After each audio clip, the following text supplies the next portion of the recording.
Salam səhifəmin dəyərli izləyiciləri. Bu günləri mənə şahplov zakaz eləyiblər. Dedilər Elvira xanım yaxşı bişir çünki Azərbaycanı təmsil eləyir. Təbii ki, mən də yaxşı bişirmişəm. İndi gətirirəm. Gətirim. Eləyə danışay. İnanırsınız mənim bax gözləyirsiniz qəşəng bişir. Mənim həmişə arzum olub.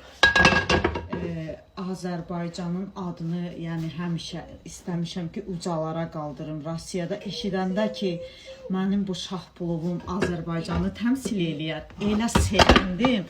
Biraz da qəşəng bişirdim. Dedim ki, həmişə yaxşı bişirirdim. Biraz da yaxşı bişirdim ki, qəşəng olsun, bəyənsinlər. Videoda da görünür, çox gözəl görünür. Həqiqətən bura baxın. Bir də buradan demək istəyirəm ki, mən bax evlərə də gedirəm, yəni evinizdə qonaqlıq, ad gün olanda buyurun məni çağırın, bişirim. Toylara da 10 dana, 20 dana da şahplov desələr təbii ki bişirərəm. Buyurun.